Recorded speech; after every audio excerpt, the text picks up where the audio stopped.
নমস্কাৰ প্ৰতিদিন টাইমৰ সমূহ দৰ্শকক স্বাগতম জনাইছো আৰম্ভ কৰিছো আমাৰ আজিৰ অনুষ্ঠান অভিমত প্ৰিয় দৰ্শক ইতিমধ্যে অসম বিধানসভাত এইমাত্ৰ মন্ত্ৰী গোটৰ প্ৰতিবেদন দাখিল কৰা হৈছে 6 জনগোষ্ঠীৰ জনজাতিকৰণক লৈ যি দীৰ্ঘদিন জল্পনা কল্পনা চলি আছিল অৱশেষত মাত্ৰ কেই মিনিটৰ পূৰ্বে প্ৰায় 2 মিনিটৰ পূৰ্বে বিধানসভাত দাখিল কৰা হৈছে ৰনোজ পেগুৱে দাখিল কৰিছে মন্ত্ৰী গোটৰ সেই প্ৰতিবেদন বিৰোধীয়ে বিচাৰিছিল আলোচনা কিন্তু চৰকাৰে বিশেষকৈ অধ্যক্ষই কোনো অনুমতি নিদিলে আৰু কোনো ধৰণৰ আলোচনা নহল মাত্ৰ প্ৰতিবেদনখন বিধানসভাত দাখিল হল কিন্তু বিধানসভাত কি এই দাখিল কৰা প্ৰতিবেদনত কি আছে এই মুহূৰ্তত আমি একো গম পোৱা নাই আমি পুনপটীয়াকৈ যাম কিছু সময়ৰ পিছতে আমাৰ ৰাজনৈতিক সম্পাদক আছে বিধানসভাৰ পৰা পুনপটীয়াকৈ আমি তেখেতৰ লগত কথা পাতিম আৰু বিৰোধী দলপতি দেৱব্ৰত শইকীয়া ভাৰতীয় জনতা পাৰ্টিৰ বিধায়ক জুনাই সমষ্টিৰ ভুৱন পেগু এখেতসকলকো আমি আমন্ত্ৰণ কৰিছিলোঁ আমি নাজানো যে তেখেতসকল আজি এই অনুষ্ঠানৰ অতিথি হ'ব পাৰিবহি নে নোৱাৰে কাৰণ কেই মিনিটমানৰ পূৰ্বে অসম বিধানসভাৰ যিহেতু শেষ হৈছে স্বাভাৱিকতেই তেওঁলোকৰ হয়তো আৰু কিছু সময় লাগিব পাৰে যদি আহে আমি তেখেতসকলৰ কাষলৈ যাম কিন্তু এই মুহূৰ্তত ষ্টুডিঅ'ত আমাৰ লগত আছে ৰাভা হাছং স্বায়ত্তশাসিত পৰিষদৰ CEM টংকেশ্বৰ ৰাভা মই টংকেশ্বৰ ৰাভা ডাঙৰীয়াক অনুষ্ঠানলৈ স্বাগতম জনাইছোঁ আমাৰ মাজত আছে কৌস্তভ চুতীয়া যুৱ সন্মিলনৰ সভাপতি কৌস্তভ চুতীয়াকো মই অনুষ্ঠানলৈ স্বাগতম জনাইছোঁ আপচুৰ উপসভাপতি কাৰামদা ৱাৰী আছে কোকৰাঝাৰৰ পৰা আমাৰ লগত আমি তেখেতৰ কাষলৈকো যাম আটাচুৰ সভাপতি বসন্ত গগৈ আছে মই বসন্ত গগৈ কিছু সময়ৰ পিছতে আমাৰ ষ্টুডিঅ'ৰ অতিথি হ'ব মই বসন্তৰ কাষলৈকো যাম এজেপিৰ সাংগঠনিক সম্পাদক চিত্তৰঞ্জন বসুমতাৰীও আছে আমি চিত্তৰঞ্জনৰ কাষলৈকো যাম কিন্তু তাৰ আগতে মই দৰ্শকসকলক ক'ব বিচাৰোঁ যে আজি BTADৰ এই অসম বিধানসভাত 6 জনগোষ্ঠীৰ জনজাতিকৰণৰ প্ৰতিবেদন দাখিল কৰাৰ কেইটামান ঘণ্টাৰ পূৰ্বে হঠাৎ উত্তপ্ত হ'ল কেৱল উত্তপ্ত হোৱাই নহয় এক প্ৰকাৰ BTC গঠন হোৱাৰ পিছত প্ৰথমবাৰৰ বাবে BTAD এক প্ৰকাৰ লণ্ডভণ্ড হ'ল সচিবালয় আৰু বড়োলেণ্ড বিশ্ববিদ্যালয়ৰ একাংশ ছাত্ৰ ছাত্ৰীয়ে সেই পৰিৱেশৰ সূচনা কৰিলে তাৰ মূল কাৰণ যে জনজাতিকৰণৰ তীব্ৰ বিৰোধিতা তাত বড়ো তাত ৰাভা তাত অন্যান্য জনগোষ্ঠীয় যিসকল বৰ্তমানৰ ট্ৰাইবেল সমাজক প্ৰতিনিধিত্ব কৰে সেইসকল ছাত্ৰ সমাজে বিক্ষুব্ধ হ'ল তেওঁলোকে বড়োলেণ্ড বিশ্ববিদ্যালয়ৰ পৰা তেওঁলোকে এক প্ৰতিবাদী সমদল বাহিৰ কৰিছিল আৰু এটা সময়ত সেই প্ৰতিবাদী সমদল আহি এক প্ৰকাৰ BTADৰ সচিবালয়ত প্ৰৱেশ কৰিলে আৰু প্ৰৱেশ কৰাই নহয় এফালৰ পৰা গোটেই BTADৰ লণ্ডভণ্ড কৰিলে বহু আজবাব ভাঙি চিঙি চুৰমাৰ কৰাৰ লগতে আনকি BTCৰ সচিবালয়ত প্ৰৱেশ কৰিও তেওঁলোকৰ যিখন এছেম্বলি আছিল সেই এছেম্বলিটো এক প্ৰকাৰ তাণ্ডৱ সৃষ্টি কৰিলে এই বিক্ষুব্ধ ছাত্ৰ ছাত্ৰীসকলে তেওঁলোকে আনকি এটা সময়ত হাগ্ৰামা মহিলাৰ উপস্থিতি বিচাৰিছিল হাগ্ৰামা মহিলাৰ বাহিৰত থকাৰ কাৰণে হয়তো তাত উপস্থিত হ'ব নোৱাৰিলে আৰু এটা সময়ত জিলা উপায়ুক্ত আৰক্ষী অধীক্ষক এখেতসকল তাত উপস্থিত হ'ল আৰু বিক্ষুব্ধ ছাত্ৰ ছাত্ৰীসকলক ক্ষান্ত কৰিবলৈ চেষ্টা কৰিলে আৰু তেওঁলোকে স্মাৰক পত্ৰ প্ৰদান কৰিলে জিলা আয়ুক্তৰ হাতত মুখ্যমন্ত্ৰী হিমন্ত বিশ্ব শৰ্মা জনজাতি পৰিক্ৰমা মন্ত্ৰী ডাক্তৰ ৰনোজ পেগু BTADৰ মুৰব্বী হাগ্ৰামা মহিলাৰীলৈ তেওঁলোকে আবেদন দিলে যে যিখিনি জনজাতিকৰণৰ কুচকাৱাজ কৰা হৈছে 6 জনগোষ্ঠীক লৈ সেয়া অচিৰেই প্ৰত্যাহাৰ কৰিব লাগে মন্ত্ৰী গোটে যি প্ৰতিবেদন দিব যদি কিবা কাৰণত 6 জনগোষ্ঠীক জনজাতিৰ মৰ্যাদা দিয়া হয় তেনেহ'লে কিন্তু পৰিস্থিতি তাতকৈ বেছি উত্তপ্ত হ'ব হাগ্ৰামা মহিলাৰে যি NOC দিছিল হাগ্ৰামা মহিলাৰে যি আপত্তি নাই বুলি বক্তব্য দিছিল সেয়া উদ্ৰ কৰিব লাগে বুলি তেখেতসকলে দাবী উত্থাপন কৰিলে জনজাতি পৰিক্ৰমা মন্ত্ৰী আৰু মুখ্যমন্ত্ৰীৰ প্ৰতি তেওঁলোকৰ তীব্ৰ সকিয়নি যে ইয়াতকৈ যদি অধিক জংগী আন্দোলন কৰিব নালাগে তেনেহ'লে তেওঁলোকৰ দাবী মানি ল'ব লাগে আৰু এই মুহূৰ্তত আমি গম পোৱা মতে প্ৰতিবেদন মন্ত্ৰী গোটে দাখিল কৰিলে কি আছে আমি কিন্তু নাজানো সপক্ষে বিপক্ষে দুটা ফৈট মোটামুটি ৰাজ্যখনত এতিয়া সৃষ্টি হৈছে কিছুদিন পূৰ্বে সোণাপুৰত ট্ৰাইবেল সমাজ একত্ৰিত হৈ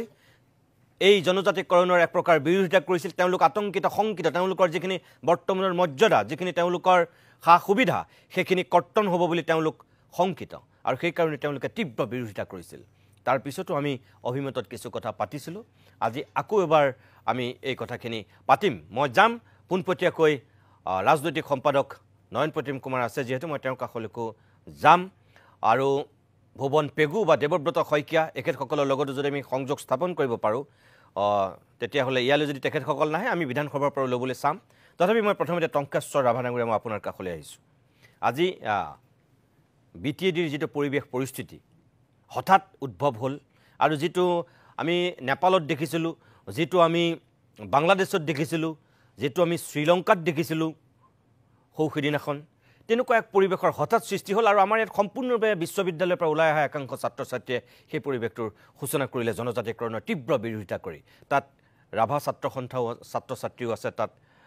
বড়ো কছাৰীৰ ছাত্ৰ ছাত্ৰীও আছে আন জনগোষ্ঠীয় ছাত্ৰ ছাত্ৰীও আছে এই যে পৰিৱেশটোৰ সৃষ্টি হ'ল আপুনি চাগে জ্ঞাত প্ৰথম কথা হ'ল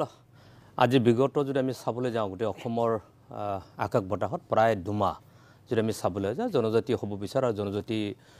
হ'লে এক্সিষ্টিং ট্ৰাইবেলসকল কেনেকৈ ক্ষতি হ'ব তাক লৈ বিভিন্ন সময়ত বাদ বিতণ্ডা বিভিন্ন ধৰণৰ যুক্তি তৰ্ক চলি আহিছে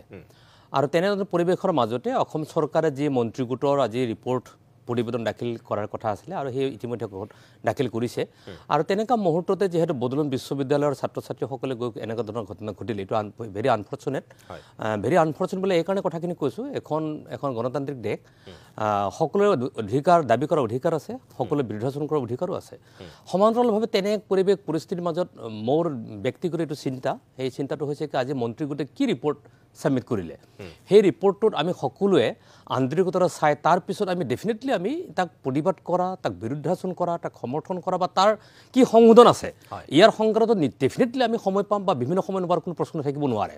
গতিকে তেনেধৰণৰ ঘটনাটো ঘটি গ'ল যেহেতু ঘটি গ'ল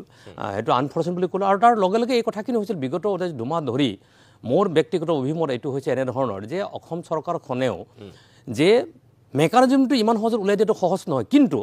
অসম চৰকাৰৰ তৰফৰ পৰা এই কথাখিনি যুক্তি দাঙি ধৰিব পাৰিব লাগিছিল আজি তাৰিখত যে যিসকল জনজাতি এক্সিষ্টিং জনজাতি তেওঁলোকে কেনেধৰণে ক্ষতি নহ'ব যিসকল জনজাতি হ'বলৈ বিচাৰিছে তেখেতসকলক কেনেধৰণে জনজাতিকৰণটো কৰা হ'ব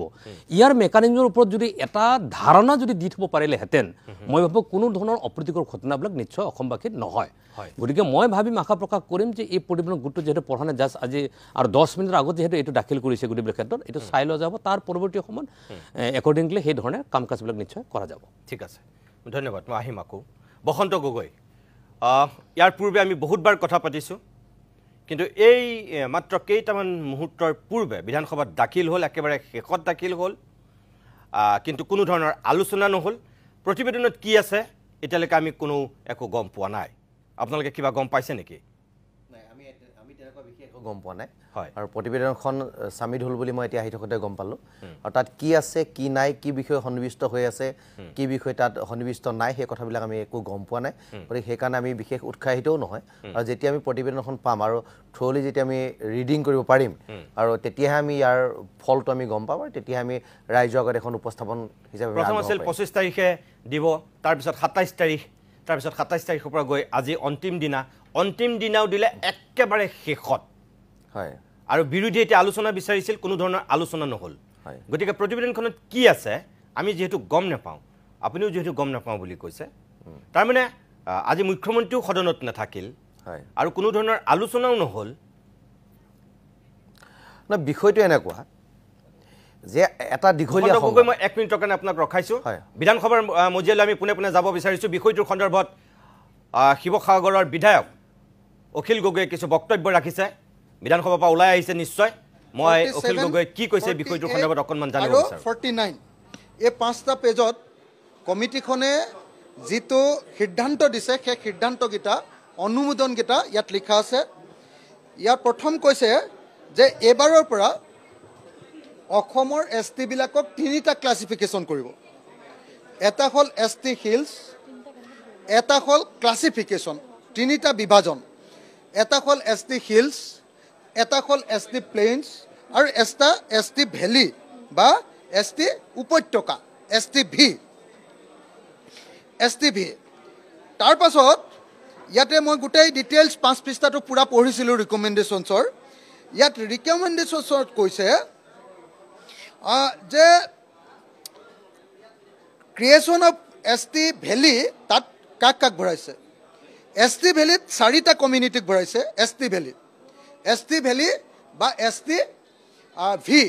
ভি মানে মই ভুৱা বুলি ক'ব খুজিছোঁ কাৰণ যিটো ভাৰতৰ সংবিধানত নাই সেই তেনেকুৱা ধৰণৰ এটা ভেলি উলিয়াই দিছে ইয়াতে যিটো ভাৰতৰ সংবিধানত আছে ST হিলছ আৰু ST প্লেইনছ এটা নতুনকৈ এটা গ্ৰুপ দিছে আৰু আশা প্ৰকাশ কৰিছে যে কেন্দ্ৰীয় চৰকাৰে কথাটো বিবেচনা কৰিব আৰু এই ৰিপৰ্টটো কৈছে যে এই ৰিপৰ্টটো এটা ইণ্টাৰিম ৰিপৰ্ট এই ৰিপৰ্টটো এটা অস্থায়ী ৰিপৰ্ট এইটো শেষ সিদ্ধান্ত নহয় ইয়াত কি কৈছে যে Ahom Chutia Tree tribes and Adivasi communities recommended for inclusion in the list of scheduled tribes through a process of consensus. Bhir ভিতৰটো Tree tribe আৰু Adivasi মানুহবিলাকক কাকা খুমাব এইবিলাক সম্পৰ্কে কোনো সিদ্ধান্ত লোৱা নাই কৈছে যে আগৰবাৰ 35টা সোমাইছিলে কিন্তু এইবাৰ কোনো ধৰণৰ সিদ্ধান্ত লোৱা নাই এটো আলোচনাৰ পাছতে সিদ্ধান্ত ল'ব তাৰ পাছত কৈছে যে Koch Rajbongshi excluding the undivided Goalpara district undivided Goalpara ডিষ্ট্ৰিক্টৰ কোচ ৰাজবংশীবিলাকক বাদ দি বাকীবিলাকক অসমৰ বিভিন্ন ঠাইত বা বিটিএডিত থকা যিবিলাক আছে সেইবিলাকক ভিৰ ভিতৰত পেলাইছে কিন্তু পুৰণি যিবিলাক আমাৰ গোৱালপাৰা জিলাৰ কোচ ৰাজবংশী আছে যিবিলাক বিটিএডিৰ ভিতৰত নপৰে বিটিএডিৰ বাহিৰত পৰে তেওঁলোকক ST আপোনাৰ প্লেইনছতে ভৰ্তি কৰি দিছে ST প্লেইনছত ভৰ্তি কৰিছে 3টা মৰাণ মটক আৰু কোচ ৰাজবংশী যিটো মই আকৌ কৈ দিছোঁ Koch Rajbongshi of the undivided Goalpara district provided an NOC is issued by BTC in respect of the BTC part of the undivided Goalpara district BTCৰ অকণমান গোৱালপাৰা জিলাৰ অকণমান অঞ্চল BTCত পৰে অকণমান সেই অঞ্চলটোৰ কাৰণে আকৌ NOC ল'ব লাগিব BTCৰ পৰা যদি দিয়ে তেতিয়াহ'লে সেই অঞ্চলটো সোমাব নহ'লে নোসোমাই গতিকে এতিয়া STP ৰূপে প্ৰস্তাৱ কৰিছে মৰাণক মটকক কোচ ৰাজবংশীক গোৱালপাৰাৰ আৰু STV ৰূপে প্ৰস্তাৱ কৰিছে আপোনাৰ আহোম চুতীয়া ট্ৰী টাইপছ আৰু কোচ ৰাজবংশী এক্সক্লুডিং গোৱালপাৰা ডিষ্ট্ৰিক্ট তাৰ পাছত তেওঁলোকৰ কাৰণে কি দিব বুলি কৈছে তেওঁলোকৰ কাৰণে কৈছে যে ST বিলাকে পাই থকা যিগিটা সংৰক্ষণ যেনেকৈ ধৰক কোকৰাঝাৰৰ সিটটো পাৰ্লিয়ামেণ্টত সংৰক্ষণ আৰু আপোনাৰ কি কয় ডিফুৰ সিটটো সংৰক্ষিত STৰ কাৰণে এই সিটবিলাক সদায় মানে STP আৰু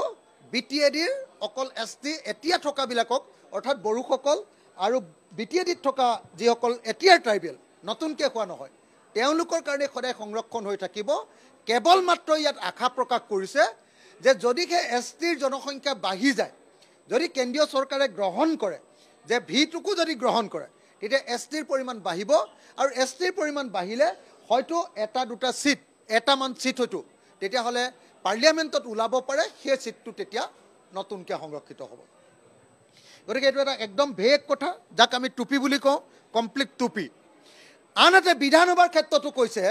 যে বিধানসভাত যিমানবিলাক STৰ কাৰণে সংৰক্ষিত আসন তাত নতুন ST বিলাক সোমাব নোৱাৰে যিবিলাকক কৈছে STV এজনো ST তাত সোমাব নোৱাৰে আশা প্ৰকাশ কৰিছে যে বিধানসভাৰ আসনৰ ক্ষেত্ৰত যদিহে এই যে STVটো সোমোৱাৰ কাৰণে ট্ৰাইবেলৰ সংখ্যা যদি বাঢ়ে তেতিয়া অট'মেটিকেলি যদি সিট বাঢ়ি যায় তেতিয়াহ'লে বাঢ়ি যোৱা সিটৰ ক্ষেত্ৰত STV সোমাব পাৰিব STVটো তেতিয়া বাঢ়ি যোৱা সিটৰ ক্ষেত্ৰত সোমাব পাৰিব তাৰ পাছত আটাইতকৈ ইণ্টাৰেষ্টিং কথাটো কৈছে যে কেন্দ্ৰীয় চৰকাৰৰ চাকৰিবিলাকৰ সংৰক্ষণৰ ক্ষেত্ৰত কেন্দ্ৰীয় চৰকাৰৰ চাকৰিবিলাকৰ ক্ষেত্ৰত বা কেন্দ্ৰীয় চৰকাৰৰ যিকোনো এপইণ্টমেণ্ট আটাইবিলাকৰ ক্ষেত্ৰতে নতুনকৈ সৃষ্টি কৰা STV বিলাক সোমাব নোৱাৰে কাৰণ কেন্দ্ৰীয় চৰকাৰে অকল STP আৰু ST আপোনাৰ হিলছ আৰু ST প্লেইনছ এই দুটাকে যিহেতু কৈ থৈছে মই কৈ দিছোঁ implications for central government reservation at the central government level where a single national ST list operates. কৈছে যে গোটেই ভাৰতবৰ্ষত অকল এখনেই ST list আছে এতিয়া কৈছে যে ST ভি হলে সেইটো চেন্ট্ৰেল লিষ্টত নুহুমায় যেহেতু চেন্ট্ৰেল লিষ্টত নুহুমায় গতিকে ST ভি বিলাকে কি কৰিব separate reservation for STP STH STV cannot be created under the present constitutional framework. The group of ministers could not identify a viable mechanism to bifurcate reservation for central government employment or central educational institution. তাৰমানে কৈ দিলে যে নতুনকৈ তৈয়াৰ কৰা কোনো V STV এটাও central গভৰ্ণমেণ্টৰ চাকৰি বা অন্য চেন্ট্ৰেল গভৰ্ণমেণ্টৰ কোনো ক্ষেত্ৰতে কোনো সোমাবলৈ অৰ্থাৎ আহোম চুতীয়া কোচ ৰাজবংশী আৰু আদিবাসী চাহ জনগোষ্ঠীৰ লোকসকলক সোমাবলৈ নিদিয়ে Under current practice, as the hills and active plains, candidates from Assam already compete as a single ST category in central institutions. The government of a group of ministers believes that Assam as a whole will benefit if the 6 new communities also compete with this common list as the pools. নহব বুলি ক'লে এতিয়া inclusion of Moran and Matak and Koch Rajbongshi Goalpara কৈছে যে মৰাণ মটক আৰু কোচ ৰাজবংশী গোৱালপাৰা তেওঁলোকক হেৰি কৰিব তেওঁলোকক ST হিচাপে প্লেইনছ হিচাপে গণ্য কৰিব তেওঁলোক অৰিজিনেল ST হিচাপে গণ্য কৰিবৰ কাৰণে ইয়াত অনুমোদন দিছে কিন্তু অনুমোদন দিব পাৰে সেই অনুমোদনটো কেন্দ্ৰীয় চৰকাৰে পঠিয়াব আৰু কেন্দ্ৰীয় চৰকাৰে যদি পাছ কৰে তেতিয়াহ'লে হ'ব যদি পাছ নকৰে তেতিয়াহ'লে নহয় মই সেইকাৰণে আপোনালোকক আগতে কৈ গৈছিলোঁ যে কেন্দ্ৰীয় চৰকাৰে এই সম্পৰ্কে বিল আনিছিলে 2019 চনত ৰাজ্যসভাত সেই বিলখনত ইয়াতকৈ বহুল ভাল কথা কৈ থৈছে গতিকে সেই বিলখন পাছ কৰি দিলে অসমৰ 6 জনগোষ্ঠীৰ জনজাতিকৰণ হৈ যায় কিন্তু আমাৰ বিজেপি চৰকাৰখনে হিমন্ত বিশ্ব শৰ্মা চৰকাৰখনে যি নৰেন্দ্ৰ মোদীয়ে সমাজৰ ভিতৰত 6 জনগোষ্ঠীক জনজাতিকৰণ কৰিম বুলি কৈছিলে আজি এই ৰিপৰ্টৰ জৰিয়তে আকৌ এবাৰ প্ৰমাণ কৰি দিলে যে 6 জনগোষ্ঠীক জনজাতিকৰণ কৰিবলৈ নহয়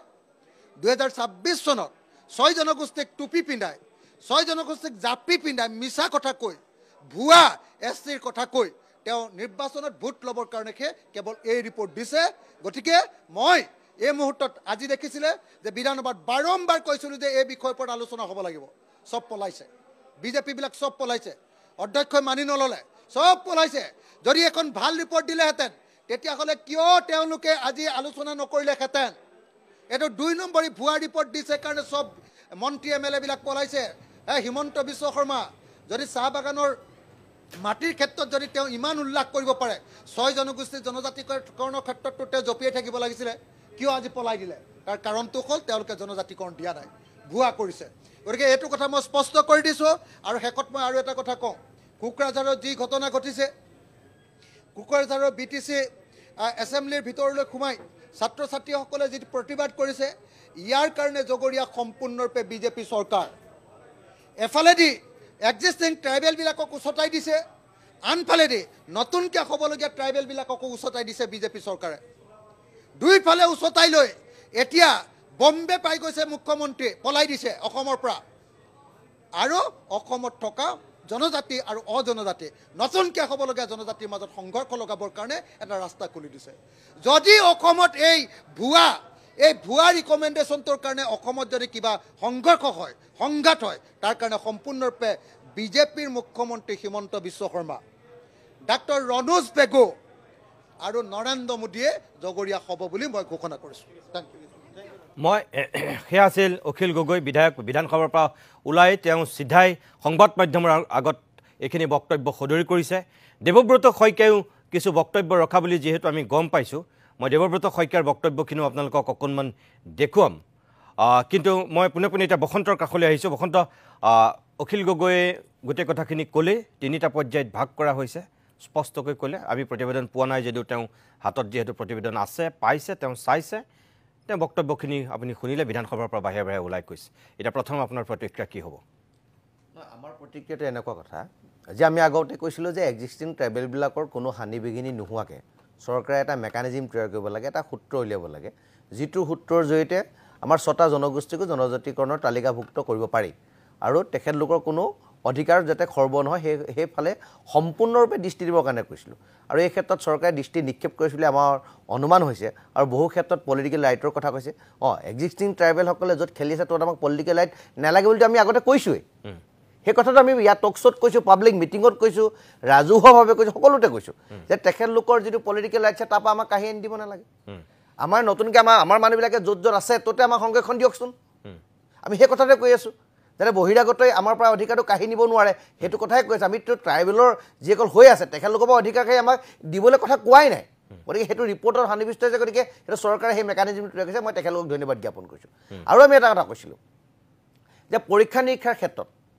মানে এডুকেশ্যন লাইনৰ কথাটো কৈছে একাডেমিক লাইনত বহু ক্ষেত্ৰত আমি কৈছিলোঁ সদ্যহতে একাডেমিক লাইনত কিছুমান কথা নহ'লেও চলে যিহেতু এটা ৰিচোৰ্চফুল প্ৰডাক্ট আমি ভাৰতক দিব বিচাৰোঁ অসমক দিব বিচাৰোঁ সেই ক্ষেত্ৰত আমি কোনো কম্প্ৰমাইজ কৰিব বিচৰা নাই প্ৰতিযোগিতাত নামি পেলাই আমি প্ৰতিযোগিতাত নামিও যাব বিচাৰিছোঁ আৰু তেখেতলোকৰ পৰা কাঢ়ি নিব বিচৰা নাই আৰু এইবোৰ আলোচনাৰ মাধ্যমে হোৱা কথা আৰু তেখেতে নিজে কৈছে যে এইটো কমপ্লিট ৰিপৰ্ট নহয় ইয়াৰ ভিতৰত ইফাল সিফাল হ'ব পাৰে গতিকে এইটো স্বাভাৱিক কথা কিন্তু পোনচাতে এটা কথা কৈছোঁ যে এটা আমি চৰকাৰক কৈছোঁ যে এটা ৰিপৰ্ট দিওঁ এটা দীঘলীয়া এখন সংগ্ৰাম আৰু ইমান বছৰ সংগ্ৰাম কৰাৰ পিছত এটা ৰিপৰ্ট চৰকাৰখনে দিছে তেখেতলোকে এটা সদিচ্ছা দেখাইছে গতিকে সদিচ্ছাটোক আমি সন্মান জনাবই লাগিব কিন্তু আপোনালোকৰ যে দুটা ভাগ কৰিছে 6 জনগোষ্ঠীক যে মটক মৰাণ কোচ ৰাজবংশীক প্লেইনছত ধৰিছে আৰু আপোনালোকক যে আহোম চুতীয়া আৰু আদিবাসীক তেওঁলোকক ভেলিত ধৰিছে ভি বুলি কৈ আপোনালোকৰ মাজতে একেলগে কৰা নাই আপোনালোকৰ মাজতে দুটা ভাগ হৈছে নহয় সেইটোত আমি কোনো বেয়া পাবলগীয়া কথা নাই আমি তেখেতলোকক দুখ দিবলৈ কথা বেয়া পাবলগীয়া কথা নাই মৰাণ আৰু মটক কমিউনিটিৰ মানুহবিলাক বহুত কম আছে উজনি অসমৰ আৰু তেখেতলোক মাত্ৰ দুখন ডিষ্ট্ৰিক্ট আছে কেইখনমান গাঁও আছে গতিকে তেখেতলোকক লৈ শংকাত ভুগিব নালাগে সংশয়ত ভুগিব নালাগে তেখেতলোক আগবাঢ়ি গুচি যাওক আৰু নামনি অসমৰ কোচ ৰাজবংশীসকল তেওঁলোক কিমান ডিপ্ৰাইভ তেখেতলোকক কেনেদৰে ডিপ্ৰাইভ কৰিছে কিমান অপশক্তিয়ে গ্ৰাস কৰিলে গোটেই মানুহখিনিক তছনছ কৰি দিছে তেখেতলোকক সেইটো দিছে দিয়ক আমি বেয়া নাপাওঁ তেখেতলোকক পি হিচাপে যদি অসমত জীয়াই থাকিব পাৰে অসমত যদি তেখেতলোকে অধিকাৰ ভোগ কৰিব পাৰে তেখেতলোক সেই অধিকাৰ পাওক তাত বেলেগ একো নাই আমি মহানতাৰ সকলে পৰিচয় দিব লাগিব আৰু মহানতাৰ পৰিচয় দি জাতিটোক উদ্ধাৰৰ কাৰণে প্লেনিং কৰিব লাগিব গতিকে জাতি উদ্ধাৰৰ এখন দলিল তৈয়াৰ হৈছে বুলি ভাবিছোঁ তাত ইফাল সিফাল হ'ব গতিকে তাত বিতৰ্ক কৰিবলগীয়া একো নাই ক'ৰবাত যদি টুপি হয় নিৰ্বাচনী বৈতৰণি পাৰ কৰাৰ কাৰণে যদি চৰকাৰে এইটো আমাক ইছ্যু হিচাপে লৈছে তেতিয়া স্পষ্ট কৈছোঁ অসমে নাথাকে কিন্তু কোনো শক্তিয়ে কোনো জেলত ভৰাই কোনো পিটি কোনো গুলিয়ে ক্ষান্ত হ'ব নোৱাৰিব অসমৰ পৰিৱেশ বেলেগ কৰি দিম কাৰণ চূড়ান্ত পৰ্যায়লৈ ত্যাগ কৰাৰ পাছত যদি চৰকাৰে টুপি দিয়ে আমাক অখিল গগৈ কবৰদৰে যদি জাপি দিয়ে জাতিৰ স্বাৰ্থত যদি কাম নহয় আকৌ জাতিৰ স্বাৰ্থত কাম নোহোৱাৰ পিছত যদি জনগোষ্ঠীৰ জনজাতীয় মাজত সংঘাত লগায় তেতিয়া কি আমিতো বহি থাকিব নোৱাৰোঁ কেনেকৈ বহি থাকিম আমি চব মানি লৈছোঁ পি দিয়ে ভি দিয়ে ই দিয়ে এন দিয়ে ক'বলগীয়া নাই এছ টি দিয়ক জাতিৰ সুৰক্ষাৰ স্বাৰ্থত আমি মানি লৈছোঁ গতিকে তাত আমাৰ হিন্দী ক'বলৈ কিন্তু জাতিক যদি প্ৰতাৰণা কৰে তেতিয়াহ'লে কিন্তু জাতিয়ে উগ্ৰতাৰ পৰিচয় দিব এইটো স্পষ্ট বাৰ্তা নীলমণি পুনৰ কৈছোঁ যদি চৰকাৰখনে যিটো মেকানিজম তৈয়াৰ কৰিছে আমি ধন্যবাদ দিছোঁ মন্ত্ৰী পীযুষ হাজৰিকা কেশৱ মহন্ত ৰণোজ পেগুক ধন্যবাদ জ্ঞাপন কৰিছোঁ মুখ্যমন্ত্ৰী ডাঙৰীয়াক ধন্যবাদ জ্ঞাপন কৰিছোঁ আমি ভাবিছোঁ যে তেখেতলোকৰ প্ৰচেষ্টাত জাতিটোৱে এটা উন্নয়নৰ বাট পাব জাতিটো শংকামুক্ত হ'ব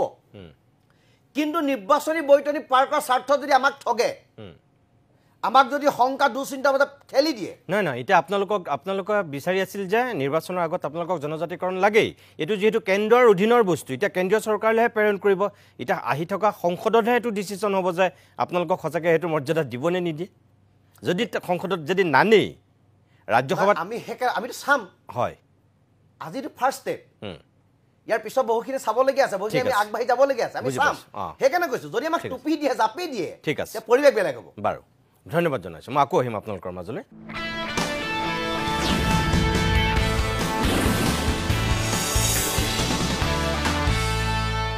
দেৱব্ৰত শইকীয়াই সংবাদ মাধ্যমৰ আগত কিছু সময়ৰ পূৰ্বে তেখেতৰ বক্তব্য ৰাখিছে বিৰোধী দলপতি দেৱব্ৰত শইকীয়াই এই প্ৰতিবেদনক লৈ কি কৈছে মই অকণমান আপোনালোকক দেখুৱাই ল'ব বিচাৰোঁ মুখ্যমন্ত্ৰী মহোদয়ে কিছুমান পাক লগা কথা কয় উজনিত গ'লে কয় আমি জনজাতিকৰণ দিব পৰা নাই কংগ্ৰেছ দলে বৰ্তমানে থকা জনজাতিসকলৰ ক্ষতি নকৰাকৈ জনজাতি দিবলৈ কোৱাৰ কাৰণে ইয়াৰ অৰ্থ তেওঁ ক'ব বিচাৰে যে বৰ্তমানে থকা জনজাতিসকলক ক্ষতি কৰিহে নতুন জনজাতিকৰণ কৰা হ'ব এই কথাটো একেবাৰে মিছা কথা আৰু তেওঁৰ এনেকুৱা প্ৰৰোচনামূলক বক্তব্যৰ বাবে আজি বিভিন্ন জনজাতীয় অঞ্চলত জনজাতি হ'বলৈ আশা কৰা অন্য জনগোষ্ঠীসকলৰ বিৰুদ্ধে ক্ষোভৰ সৃষ্টি হৈছে এতিয়া এই ৰিপৰ্ট এখন দিছে ইয়াত ৰিপৰ্টত আমি একেবাৰে অন্তিম মুহূৰ্তত দিলে এই ৰিপৰ্টখন গ্ৰহণ হাউচত লে কৰিছে এখন হাউচে গ্ৰহণ কৰা নাই ইয়াৰ ওপৰত আলোচনা হ'ব আৰু কিছুমান বিধানসভাত উদাহৰণস্বৰূপে কেৰালা বা কৰ্ণাটক বিধানসভাত এখন বিধানসভাৰ কমিটি থাকে on to scrutiny to discuss on papers laid by the government সেই কমিটিয়ে পৰীক্ষা কৰাৰ পিছত তাত আলোচনা হয় আজি অন্তিম দিনৰ কাৰ্যসূচীৰ অন্তিম কাৰ্য এই হঠাৎ এই কমিটিখনৰ প্ৰতিবেদনখন লে কৰি দিলে জনগোষ্ঠীসকলক কোৱা হৈছিল 25 তাৰিখৰ দিনা দিয়া হ'ব নিশ্চিতভাৱে আমি পঢ়া শুনা কৰি আলোচনা কৰিব পাৰিলোঁ হয় এইখনত বহুত আভুৱা ভৰা কথা লিখা আছে যিখিনি যোৱা সময়ছোৱাত কৰি আহিছে কৈছে আমি তেওঁলোকক ST ষ্টেটাছ এতিয়া দিব নোৱাৰোঁ তেওঁলোকক অট'নমাছ কাউন্সিল দিছোঁ তেওঁলোকক OBC কোটাত আৰু কিবা কিবি দি দিম তেওঁলোকৰ কাৰণে আৰু পইচা দিম তেওঁলোকক ডেভেলপমেণ্ট কাউন্সিল দিম কিন্তু জনজাতিকৰণৰ মূল কথাটো আছিলে কেন্দ্ৰীয় চৰকাৰৰ মই সেইটো বাৰম্বাৰ দোহৰাই আহিছোঁ 1996 চনত লোকসভাত এই প্ৰতিবেদন দাখিল হ'ল আৰু 2019 চনত যেতিয়া কা আন্দোলন হৈ আছিল কা আন্দোলনৰ সময়ত জানুৱাৰী মাহত 2019 চনত লোকসভা আৰু ৰাজ্যসভাত বৰ্তমানৰ ডিফেন্স মিনিষ্টাৰ ৰাজনাথ সিং ডাঙৰীয়া তেতিয়া গৃহমন্ত্ৰী থাকোঁতে 6 জনগোষ্ঠীক জনজাতিকৰণ কৰিব লাগে বুলি এখন বিল দাখিল কৰিছিল মই আপোনালোকৰ তাৰ PIBৰ প্ৰেছ ৰিলিজ দি দিম অনুৰূপ ধৰণেৰে ৰাজ্যসভাত বৰ্তমানৰ জনজাতি পৰিক্ৰমা মন্ত্ৰী জুৱেল ওৰাম ডাঙৰীয়াই 2019 চনত অসমৰ 6 জনগোষ্ঠীক জনজাতিকৰণ কৰিব লাগে বুলি বিল উত্থাপন কৰিছিল এই বিলসমূহ কি হ'ল লোকসভা বিলখন লেপছ হৈ যায় কিন্তু ৰাজ্যসভা বিলখন আছে আৰু লোকসভাৰ ৰিপৰ্টটো আছে সেইখিনিৰ ভিত্তিত আজি অসম চৰকাৰে ধুনীয়াকৈ ৰিকমেণ্ড কৰিব পাৰিলে হয় পূৰ্বৰ তথ্য পাতিৰ ভিত্তিত জনজাতিকৰণ কৰিব লাগে সেই কামটো নকৰিলে আৰু এতিয়া কংগ্ৰেছক দোষাৰোপ কৰি তাত বক্তব্য ৰাখিছে মোৰ কথাটো হ'ল যোৱা 10 বছৰ অসমত কংগ্ৰেছ চৰকাৰ নাই যোৱা 10 বছৰ আমাৰ অসমৰ মুখ্যমন্ত্ৰী সৰ্বানন্দ সোণোৱাল ডাঙৰীয়া আৰু তেওঁৰ পৰৱৰ্তী সময়ত হিমন্ত বিশ্ব শৰ্মা ডাঙৰীয়া যদি বিধানসভাৰ সৰ্বদলীয় প্ৰস্তাৱত কিবা ভুল আছিল সেইখিনি তেওঁলোকৰ একক সংখ্যাগৰিষ্ঠতা বা তেওঁলোকৰ অসম গণ পৰিষদ বিজেপি আৰু অন্য মিত্ৰ দলৰ তেওঁলোকৰ যি চৰকাৰ চলি আছে এই চৰকাৰ চলি থাকোঁতে তেখেতসকলে আমি কিবা যদি ভুল কৰিছিলোঁ সেইখিনি সংশোধন কৰি নল'লে কিয় আমিও তেওঁলোকক সহযোগ কৰিলোঁ হয় আমাৰ যদি কিবা ভুল আছিল আমি কিন্তু মই ক'ব বিচাৰোঁ আমি কোনো ভুল কৰা নাই আজি যিখিনি কথা তাত লিখিছে তাত বহুত তথ্য দিয়া নাই 1996ৰ সেই ডকুমেণ্ট দিয়া নাই এখন টংক বাহাদুৰ ৰায় যেতিয়া অসম বিধানসভাৰ অধ্যক্ষ আছিল তাৰ এটা প্ৰতিলিপি দিছে কিন্তু মই এতিয়ালৈকে দেখা পোৱা নাই তাত প্ৰণৱ গগৈ ডাঙৰীয়াৰ ডেপুটেশ্যনটোৰ প্ৰতিলিপি দিছে নে নাই সেই গতিকে এটা আভুৱা ভাৰি থকা হ'ল যোৱা 10 বছৰ আৰু মই ভাবোঁ এই কথাটো সেয়া আছিল বিৰোধী দলপতি দেৱব্ৰত শইকীয়াৰ বক্তব্যৰ কিয়দাংশ মই কৌস্তভ চুতীয়া মই পোনে পোনে আপোনাৰ কাষলৈ আহিছোঁ আপুনি যিহেতু চুতীয়া যুৱ সন্মিলনীৰ সভাপতিৰ দায়িত্বত আছে এই প্ৰতিবেদনক লৈ আপুনি গমেই পালে অখিল গগৈ ক'লে দেৱব্ৰত শইকীয়াই ক'লে আপোনাৰ বক্তব্য আপোনালোকৰ চুতীয়া যুৱ সন্মিলনৰ ফালৰ পৰা প্ৰথম প্ৰতিক্ৰিয়া কি হ'ব বহুদিনৰ জল্পনা কল্পনা আন্দোলন আলোচনাৰ শেষত আজি শেষ মুহূৰ্তত হ'লেও অসম চৰকাৰে প্ৰতিবেদনখন বিধানসভাত উপস্থাপন কৰিলে গতিকে প্ৰথমে আমি এই যি প্ৰতিবেদনখন দাখিল কৰিলে তাৰ কাৰণে অসম চৰকাৰৰ মাননীয় মুখ্যমন্ত্ৰী হিমন্ত বিশ্ব শৰ্মা ডাঙৰীয়া আৰু আটাইকেইজন বিভাগীয় দায়িত্বত থকা মন্ত্ৰীক আমি ধন্যবাদ জ্ঞাপন কৰিছোঁ আৰু সমান্তৰালভাৱে আমি এই কথাটো স্পষ্টভাৱে আপোনাৰ সন্মুখত আজি উপস্থাপন কৰিব বিচাৰিছোঁ যিহেতু আমি ইয়ালৈ আহি থকাৰ আগত প্ৰতিবেদনখনৰ বিষয়ে কোনো ধৰণৰ গম পোৱা নাই আৰু বৰ্তমান আহি ইয়াতে আমি দেখিলোঁ যে প্ৰতিবেদনখন দাখিল কৰা হৈছে আৰু প্ৰতিবেদনখনৰ ভিতৰত কি আছে আমি কিয়দাংশ অখিল গগৈ মুখেৰে শুনিছোঁ গতিকে এই গোটেই কথাখিনি আমি প্ৰতিবেদনখন আমাৰ হাতত যেতিয়া স্পষ্টভাৱে পৰিব তাৰপিছত আমি যেতিয়া স্বচ্ছভাৱে গোটেই কথাখিনি যেতিয়া দেখিম তাৰপিছত আমি আমাৰ যিসকল অগ্ৰজী ব্যক্তি আছে তেওঁলোকৰ লগত আলোচনাৰ মাজেৰে আমি এটা সিদ্ধান্তত উপনীত হ'ব পাৰিম যে আচলতে এই বিষয়টোৱে আমাৰ 6 জনগোষ্ঠীয় ৰাইজৰ যি আশাদিনীয়া সপোন এই সপোনবিলাক বাস্তৱত ৰূপায়িত কৰিবনে নোৱাৰে আৰু দ্বিতীয় কথাটো হ'ল আজি আমি দেখিবলৈ পাইছোঁ যে বিভিন্ন যিসকল জনগোষ্ঠী অন্তৰ্ভুক্ত হৈ আছে জনজাতিকৰণ তেওঁলোকে বিভিন্ন ঠাইত প্ৰতিবাদ কৰিছে আৰু বিভিন্ন সময়ত এই সকলেও আমিও জনজাতিকৰণৰ মৰ্যাদা বিচাৰি আছোঁ গতিকে এই সময়খিনিত মই অসম চৰকাৰৰ প্ৰতি এটা আহ্বান জনাম যে অসমৰ মুখ্যমন্ত্ৰীৰ প্ৰচেষ্টাত তালিকা বহিভূত যিখিনি জনগোষ্ঠী আছে জনজাতিকৰণ বিচাৰি আছে আৰু তালিকাভুক্ত জনজাতি সকলোৱে একত্ৰিত হৈ অসমৰ গৃহ বিভাগ ৰাষ্ট্ৰীয় জনজাতি আয়োগ আৰু আইন বিভাগৰ সন্মুখত এখন যৌথ সভা আহ্বান হ'ব লাগে আৰু তাত এই প্ৰতিবেদনখন পুংখানুপুংখভাৱে আলোচনা কৰি আমাৰ মাজত যাতে কোনো ধৰণৰ খাম খেলি নথকাকৈ আমি এটা শুদ্ধ মতত যাতে উপনীত হ'ব পাৰোঁ তাৰ কাৰণে মই অসম চৰকাৰক আহ্বান জনাইছোঁ আৰু লগতে থকা ইয়াতে দলীয় আমাৰ সংগঠনৰ সকলো মুৰব্বীসকলকো মই আহ্বান জনাইছোঁ এই বিষয়টো ইনিচিয়েটিভ ল'বৰ কাৰণে আৰু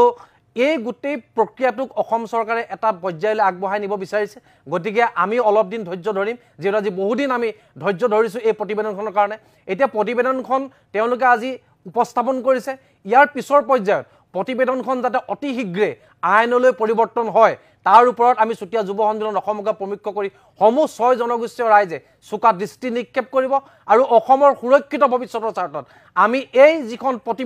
প্ৰতিবেদনখন আইনত পৰিণত কৰিবৰ কাৰণে যেনেধৰণৰ আমি ব্যৱস্থা হাতত ল'ব লাগে সেই ব্যৱস্থা হাতত ল'বৰ কাৰণে আমি সদায় প্ৰস্তুত থাকিম মই ধন্যবাদ জনাইছোঁ মই অকণমান সময়ৰ কাৰণে নিউজ ডেস্কলৈ যাব বিচাৰিছোঁ আকৌ আমাৰ কাৰ্যবাহী সম্পাদক সুনীত আছে যেহেতু মই সুনীত পুনে পুনে মই তোমাৰ পৰা আৰু কিছু কথা জানিব বিচাৰিছোঁ অখিল গগৈ কিছু সময়ৰ পূৰ্বে কেইটামান কথা ক'লে আমি অলপ তেওঁৰ পৰা গম পালোঁ দেৱব্ৰত শইকীয়াই এইমাত্ৰ ক'লে প্ৰতিবেদনখনৰ কপি কিবা কাৰণত আমাৰ হাতত পৰিছেহি নেকি বা তুমি গম পাইছা নেকি আৰু কি আছে হয় নিতুমণি ইতিমধ্যে আমাৰ হাতত কিছু পৃষ্ঠা পাইছেহি ইতিমধ্যে অখিল গগৈয়ে যিখিনি কথা উল্লেখ কৰিছে সেইখিনি কথাই মোটামুটি আমাৰ হাতত আহি পাইছে মই গোটেই কপিটো আমাৰ হাতত এতিয়ালৈকে পোৱাহি নাই গতিকে যিখিনি আমি পাইছোঁ মই ইতিমধ্যে তাৰ দুটামান তথ্য দিব বিচাৰিছোঁ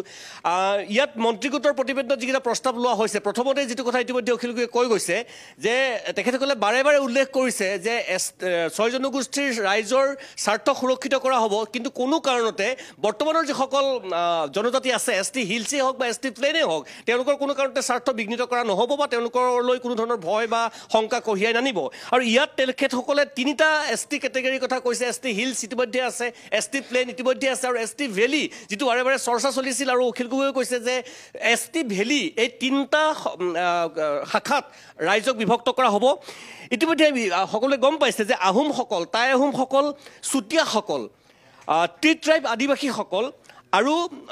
আপোনাৰ যিসকল কোচ ৰাজবংশী সেইসকলক S T valley Koch Rajbongshi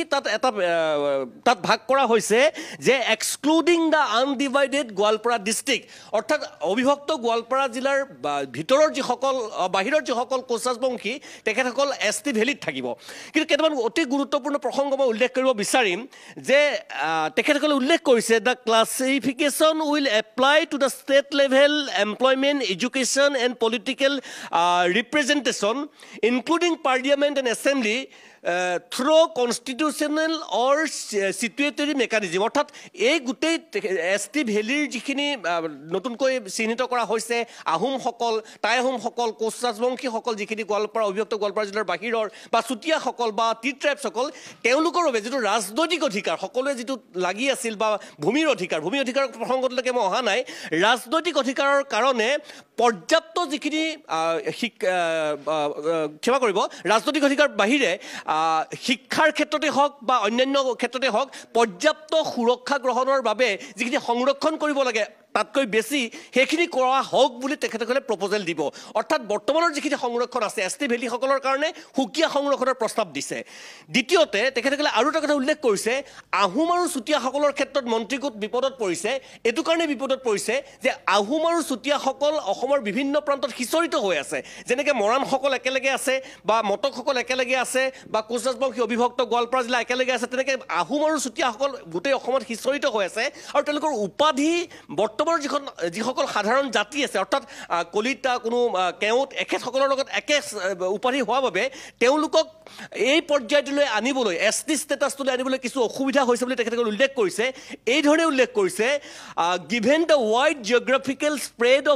of the Ahom and the Chutia communities and the overlap of their surname with those the general Assamese population a strong and reliable identification and verification mechanism must be put in the place before implementation. অৰ্থাৎ এই Bora ST valley সংখ্যা লিখে এই যিহেতু বস্তুটো তেওঁলোকে। তেখেতসকলক দিয়াৰ আগতো এটা কঠিন আৰু সুদৃঢ় চেঞ্চাছ বা ক্লেৰিফিকেশ্যন কৰাৰ পৰামৰ্শ আগবঢ়াইছে। আৰু এটা গভৰ্ণমেণ্ট অফ গ্ৰুপ অফ মিনিষ্টাৰ্ছে কৈছে যে Lok Sabha কনষ্টিটুৱেঞ্চিজ covering the 6 scheduled areas permanently reserved for the existing ST through the constitutional amendment. যদিও বা একেসকলক ST ভেলিত অন্তৰ্ভুক্ত কৰা হৈছে, বৰ্তমানৰ যিসকল জনজাতি আছে ST হিলছে হওক বা ST প্লেনে হওক, বিশেষকৈ কোকৰাঝাৰ আৰু ডিফু এই দুটা চিটৰ কথা উল্লেখ কৰিছে। তেখেতসকলে বৰ্তমানৰ যিসকল জনজাতি আছে বা যিটো পৰ্যায়ত চলি আছে তেওঁলোকৰ কাৰণে বিশেষভাৱে সংৰক্ষণ কৰিবলৈ কৈছে। আৰু যদি অতিৰিক্ত সংৰক্ষণ কৰিব লাগে তেতিয়াহ'লে সংবিধান সংশোধন কৰি হ'লেও অতিৰিক্ত জনজাতিসকলৰ কাৰণে সংবিধান সংশোধনী কৰাৰ কথা প্ৰস্তাৱ গ্ৰহণ কৰিছে। আৰু এটা উল্লেখযোগ্য প্ৰস্তাৱ আছে যে দ্য ST ভেলি অৰ্থাৎ ST ভেলিসকলৰ কাৰণে category will have separate reservation quotas with distinct rosters and vacancy registered for the all state government recruitment and educational institution. অৰ্থাৎ ST ভেলিৰ কাৰণে যিটো মই উনুকিয়াই গৈছিলোঁ, ST ভেলিৰ কাৰণে অতিৰিক্ত আপোনাৰ এছেম্বলিতে হওক বা অন্যান্য চৰকাৰী চাকৰিতে হওক বা শিক্ষানুষ্ঠানে হওক অতিৰিক্তভাৱে সংৰক্ষণৰ ব্যৱস্থা গ্ৰহণৰ প্ৰস্তাৱ দাখিল কৰিছে। কিন্তু নিতুমণি মই এটা কথা মাত্ৰ উল্লেখ কৰিব বিচাৰিছোঁ, ইয়াত এই বস্তুটো মই এতিয়ালৈকে বিচাৰি পোৱা নাই। এইটো ক'ৰবাত আছেনে নাই নাজানো, মই নাই বুলিও নকওঁ আছে বুলিও নকওঁ, কাৰণ মই ওপৰে পঢ়িছোঁ। যিহেতু মৰাণ মটক আৰু অবিভক্ত গোৱালপাৰা জিলাৰ কোচৰাজবৰীসকলক ST মৰ্যাদা দিয়া হ'ল ST প্লেন, এতিয়া ST প্লেন বৰ্তমানৰ যিসকল ST প্লেনত আছে অতিৰিক্তভাৱে সংৰক্ষণৰ সংখ্যাটো বঢ়াইছে নেকি? কাৰণ বৰ্তমানৰ যিসকল ST প্লেনত বাস কৰা হৈছে ধৰা হওক তেখেতসকলে 7% সংৰক্ষণ পাই আছে। এতিয়া ইয়াত যোগ হ'ল অবিভক্ত গোৱালপাৰা জিলাৰ কোচৰাজবংশীসকল, ইয়াত যোগ হ'ল মৰাণসকল, ইয়াত যোগ হ'ল মটকসকল। যদি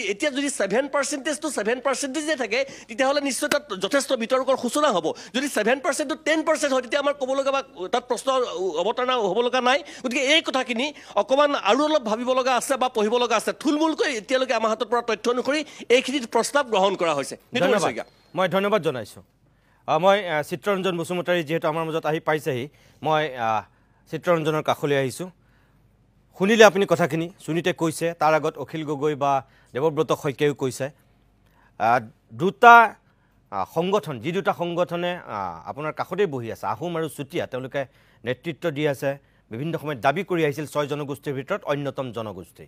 এখেতসকলে নিজৰ প্ৰতিক্ৰিয়াত চৰকাৰকো আদৰণি জনাইছে আৰু তেওঁলোকে গোটেই প্ৰতিবেদনখন নপঢ়াকৈ ইমান ডিটেইলছত ক'বলৈ অকণমান অসুবিধা পাইছে। তথাপিও চৰকাৰৰ পদক্ষেপটোক প্ৰথমে আদৰণি জনাইছে। কিন্তু বসন্ত গগৈ কৈছে যে যদি চৰকাৰে নিৰ্বাচনৰ বৈতৰণি পাৰ হোৱাৰ স্বাৰ্থত আমাক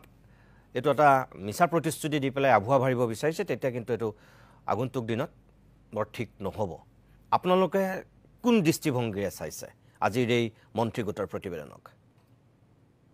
প্ৰতিবেদন আহিছে, এই প্ৰতিবেদনটো আমিও হাতত পোৱা নাই, গতিকে বিতংভাৱে আমি ক'ব নোৱাৰিম। কিন্তু যিহেতু নিৰ্বাচনলৈ আৰু বেছি দিন নাই আৰু 5 মাহ বাকী আছে, তাৰমানে এতিয়া বিজেপি চৰকাৰ অসমত শাসন কৰি থকা প্ৰায় 10 বছৰ আৰু কেন্দ্ৰীয়ত নৰেন্দ্ৰ মোদীয়ে 3বাৰ শাসন কৰিছে। ইতিমধ্যে প্ৰায় 11 বছৰ অতিক্ৰম কৰিছে, মোটামুটি 12 বছৰ ভৰি দিব। আৰু প্ৰথম 2014 চনতে নৰেন্দ্ৰ মোদীৰ এটা ডাঙৰ প্ৰতিশ্ৰুতি আছিল, এইটো 6 জনগোষ্ঠীক জনজাতিকৰণৰ কথা কৈছিল। আৰু তাৰ কাৰণে সময়ে সময়ে আন্দোলন আৰু সময়ে সময়ে প্ৰতিশ্ৰুতি দিছে, সময়ে সময়ে তেওঁলোকে প্ৰতিবেদনৰ কথা কৈছে। আৰু লোকসভা এটা তেওঁলোকে লোকসভাটো এটা উত্থাপন হৈছে, বিল এটা উত্থাপন হৈছিল, নোহোৱা নহয়। কিন্তু এতিয়া এই সময়ত যিটো তেওঁলোকে নতুনকৈ অসমৰ মন্ত্ৰী গোটে এটা প্ৰতিবেদন বনাইছে, সেই প্ৰতিবেদনত জনজাতিসকলক ভাগ কৰিছে। এটা ST প্লেন আছে অলৰেডি আৰু ST হিলছ আছে, তাৰ সংৰক্ষণৰ পাৰ্চেণ্টেজ যদি চাবলৈ যায় 15%। আৰু এতিয়া যদি ST ভি আহে, ST ভিটো ST পি আৰু ST হিলছৰ যিটো ৰিজাৰ্ভেশ্যন যিটো কেটেগৰী তাত নোসোমাব বুলি কৈ এটা আমি দেখিছোঁ ইতিমধ্যে আলোচনাত। কিন্তু এতিয়া ST ভিটো যদি অনুমোদন পাবলৈ হ'লে ৰাষ্ট্ৰপতিয়ে অনুমোদন দিব লাগিব। ৰাষ্ট্ৰপতিয়ে অনুমোদন দিবলৈ হ'লে লোকসভা আৰু ৰাজ্যসভা দুটাই পাছ হ'ব লাগিব। কিন্তু এই বিষয়টো আমি দেখিছোঁ যে অসম চৰকাৰে, বিশেষকৈ বিজেপি চৰকাৰে, মুখ্যমন্ত্ৰীয়ে খুব তেওঁ খুব মানে পৰিকল্পিতভাৱে কেৱল নিৰ্বাচন কেন্দ্ৰিকৰ কাৰণে এই বিলটো এই প্ৰতিবেদনটো তেওঁলোকে বনাইছে নে সঁচা সঁচিকৈ তেওঁলোকে দিল্লীত মানে কেন্দ্ৰীয় পৰ্যায়ত এই বিষয়টো তেওঁলোকে সাংবিধানিকভাৱে তেওঁলোকে দিব পাৰিব সেই কথাটো এটা সন্দেহজনক আৰু এই যেহেতু ডিচেম্বৰত সংসদ বহিব এই সংসদত এই বিষয়টো কেনেকৈ উত্থাপন হ'ব কি বিতৰ্ক হ'ব এইটো আমি চাব লাগিব আৰু বিশেষকৈ যে 1 তাৰিখৰ পৰা 19 তাৰিখলৈকে সম্ভাৱনা বুলি ইতিমধ্যে মই দেখিছোঁ কিৰেণ ৰিজিজুৱে এটা মানে আবেদন দিছিল ৰাষ্ট্ৰপতিক গতিকে নিশ্চয় সংসদত এই বিষয়টো উত্থাপন হ'ব এতিয়া কথাটো হ'ল অসম চৰকাৰে যে সঁচাকৈ হিমন্ত বিশ্ব শৰ্মা ডাঙৰীয়াই নিজৰ গাদীখন সুৰক্ষিত কৰিবৰ কাৰণে এটা ডাঙৰ ললিপপ আকৌ দিছে নেকি কাৰণ এই বিষয়বিলাক আমি 19তো দেখিছিলোঁ 1906 মাহৰ ভিতৰত জুৱেল ওৰামে আমি 6 জনগোষ্ঠীক জনজাগৃতিকৰণ দিম বুলি কৈছিল কিন্তু একোটো আগ নাপাৰিলে কি মেকানিজম বনাইছে মেকানিজমটো আমি অলপ শুনিছোঁ STP ST hills ST plain ST hills আৰু STB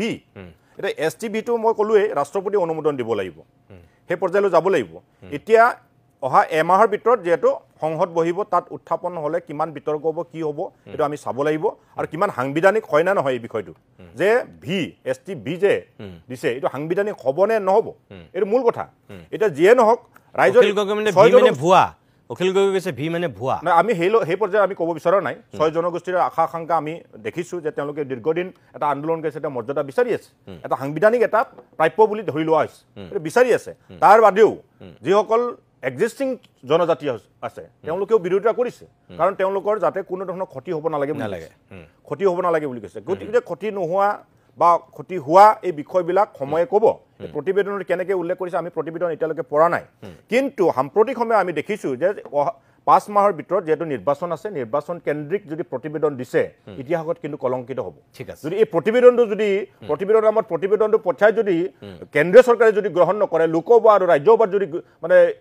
এই বিধেয়কটোৰ ওপৰত এই প্ৰতিবেদনটোৰ ওপৰত কোনো গুৰুত্ব নাপায় তেতিয়াহ'লে ফুটুকাৰ পেন হ'ব আৰু সেইটোৰ কাৰণে কিন্তু সজাগ আৰু সচেতন হৈ থকাটো দৰকাৰ 6 জনগোষ্ঠীসকলৰ প্ৰতি আমাৰ সহমৰ্মিতা আছে আমি সদায় তেওঁলোকক সমৰ্থন কৰি আহিছোঁ তেওঁলোকে এটা ন্যায় প্ৰাপ্তি এটা আন্দোলন কৰি আছে এই আন্দোলনৰ এটা মৰ্যাদা পাব লাগে আপোনালোকৰ মৰ্যাদা নামতেও সেই কথাটো কৈছিল যে যিখিনি এক্সিষ্টিং আছে এক্সিষ্টিং ট্ৰাইবেলৰ কোনো অসুবিধা হ'ব নালাগে অসুবিধা নোহোৱাকৈ তেওঁলোকে মৰ্যাদা বোলে এই মৰ্যাদাৰ ক্ষেত্ৰত যদি কোনোবা মানে খেলিমেলি কৰে বা মৰ্যাদাৰ নামত যদি ললিপপ দি আকৌ তেওঁলোকে ৰাজনৈতিকভাৱে নিৰ্বাচন কেন্দ্ৰিক যদি তেওঁলোকে ষড়যন্ত্ৰ কৰিছে তেতিয়াহ'লে কিন্তু সময়ে তেওঁলোকক ক্ষমা কৰিব ধন্যবাদ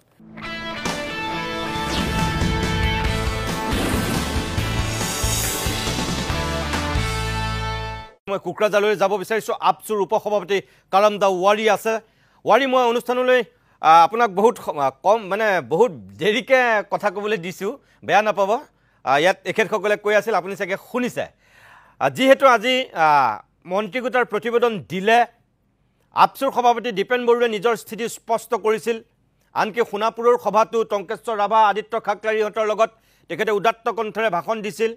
আজি মন্ত্ৰীগোটৰ প্ৰতিবেদন দিয়াৰ পিছত আপুনি গমেই পাইছে চাগে প্ৰতিবেদনত তেতিয়া আপোনালোকৰ যিসকল পূৰ্বৰ আগৰ ট্ৰাইবেল আছিল তেওঁলোকক কিন্তু বৰ ক্ষতি কৰা কাম একো কৰা নাই বুলি এতিয়ালৈকে আমি শুনিছোঁ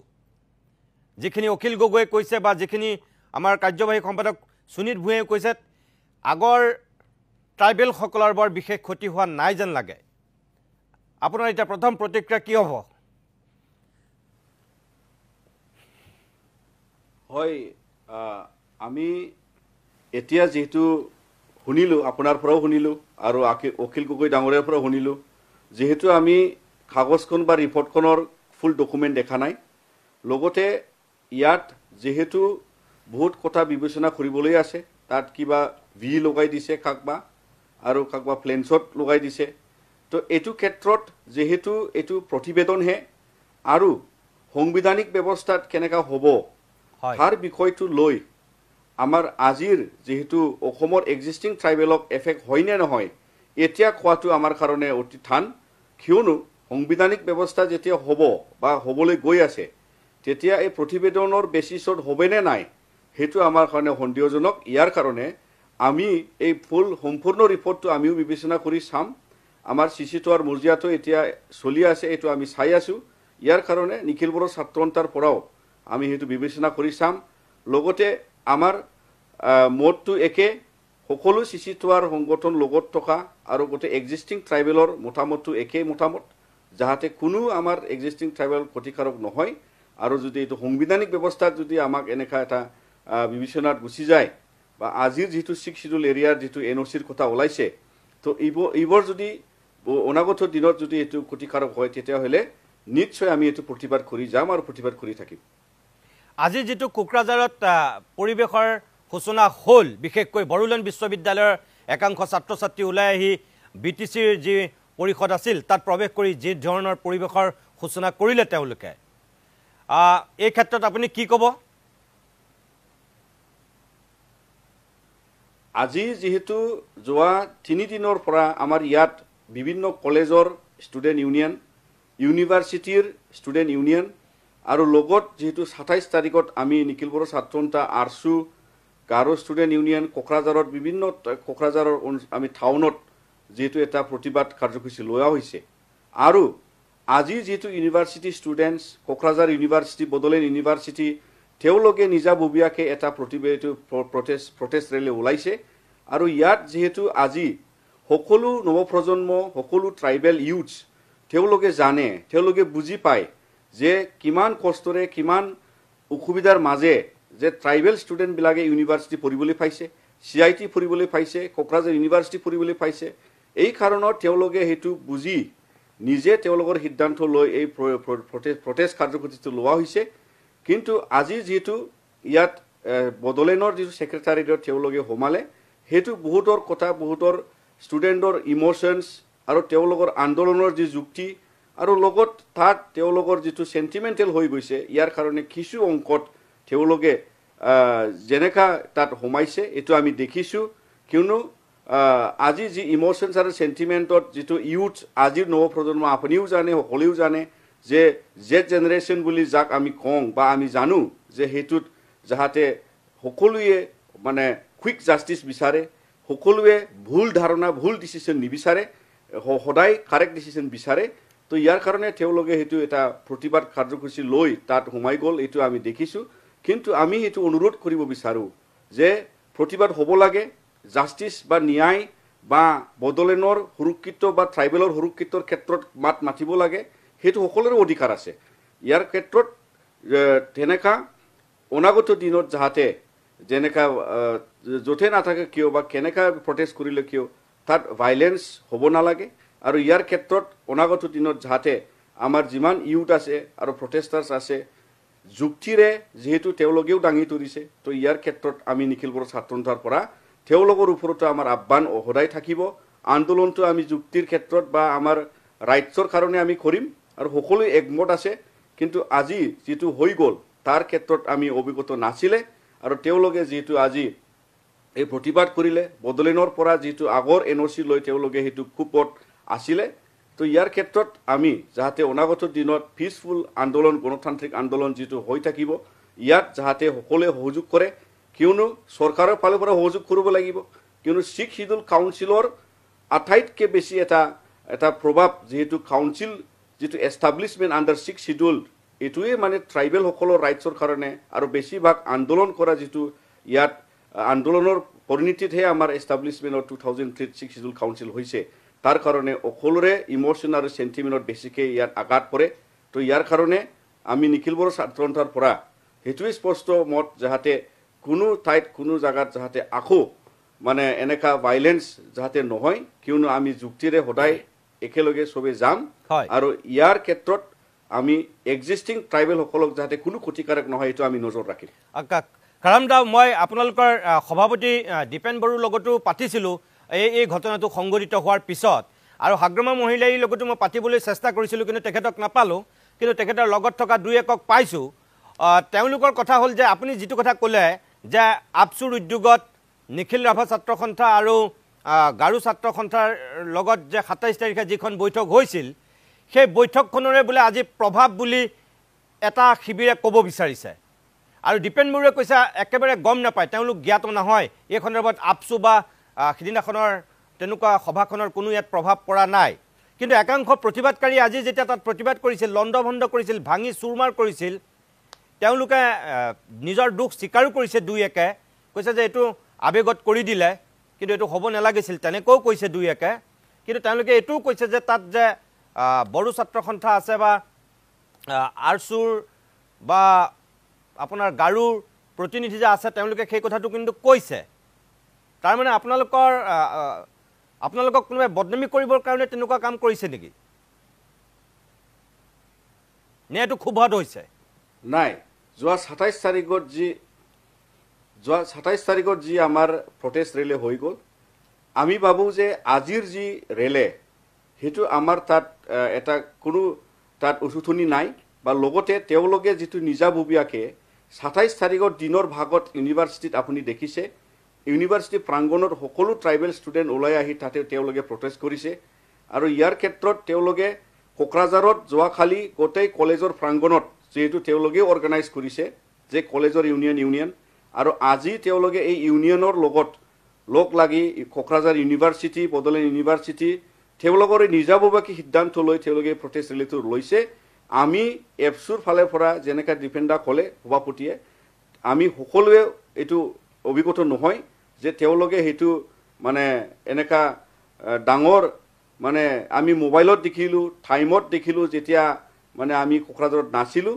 কিন্তু মোবাইলত দেখাৰ পাছত আমি গম পালোঁ যে তেওঁলোকে এটা বৃহৎ ৰেলে ওলাইছে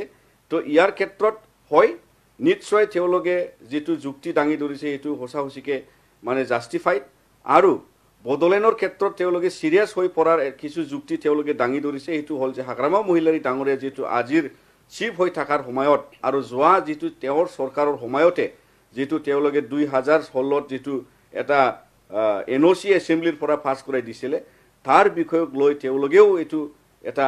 আবেগক ধৰি পৰিছে যে আজিৰ যিটো প্ৰতিবেদন দাখিল কৰিলে তাত যে লিখা গ'ল যে যেনেকা BTRৰ পৰা যিটো BTC চৰকাৰৰ পৰা অনুমতি লাগে NOC লাগে তো এইবোৰ ক্ষেত্ৰত তেওঁলোকে এইটো সকলোৱে অভিজ্ঞত যে যাহাতে বডলেণ্ড বা সকলো ট্ৰাইবেলৰ যিটো ইয়াত প্ৰটেকশ্যন সেইটো যাহাতে ইনচিকিউৰ নহয়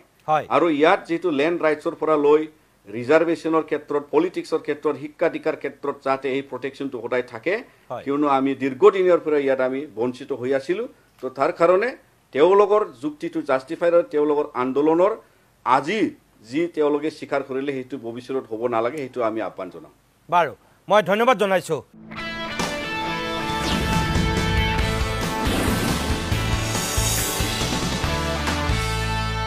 মই ভুৱন্ত গোদাঙৰে মই পোনে আপোনাৰ কাষলৈ আহিছোঁ সকলোৱে ক'লে আপুনি পলমকৈ আহিছে যিহেতু গমো পাইছোঁ বিধানসভাৰ পৰা বাহিৰে অহাৰ কাৰণে যিহেতু অসুবিধা হৈছে ইয়াত কেইবাটাও কথা ওলালে আপুনি অহাৰ পূৰ্বে অখিল গগৈয়ে ক'লে যে ভি মানে ভুৱা আৰু বসন্ত গগৈহঁতে কৈছে যে স্বাগতম জনাইছে আদৰণি জনাইছে মুখ্যমন্ত্ৰীকো ধন্যবাদ জনাইছে মন্ত্ৰীগোটকো ধন্যবাদ জনাইছে কিন্তু কৈছে যে ইয়াৰ কাৰ্যকৰীতাটোহে আচল কথা নিৰ্বাচনৰ আগত কাৰ্যকৰী হ'ব লাগিব এটা লোকসভালৈ সংসদ যেহেতু আহি আছে অধিৱেশন হ'ব এটা কি সঁচাকৈ চেণ্ট্ৰেলৰ পৰা আপোনালোকে সেইখিনি আদায় কৰিবনে নে ইয়াতেই শেষ হ'ব এইবাৰলৈ এই বিষয়টো তাৰমানে মই ভাবোঁ যে এই বিষয়টো ইমান লাইটলি চালে নহ'ব আৰু মেটাৰটো খুব এটা ইম্পৰ্টেণ্ট বিষয় আৰু এইটো অসমৰ খিলঞ্জীয়া জনগোষ্ঠীৰ মাজত কোনো বিভেদ নোহোৱাকৈ বিষয়টো আগুৱাই নিব লাগিব সব ভূমিপুত্ৰ সব খিলঞ্জীয়া ইছ্যুটো এইকাৰণে মই ভাবোঁ খুব চেঞ্চিটিভলি হেণ্ডেল কৰিব লাগিব চ' এই বিষয়টোত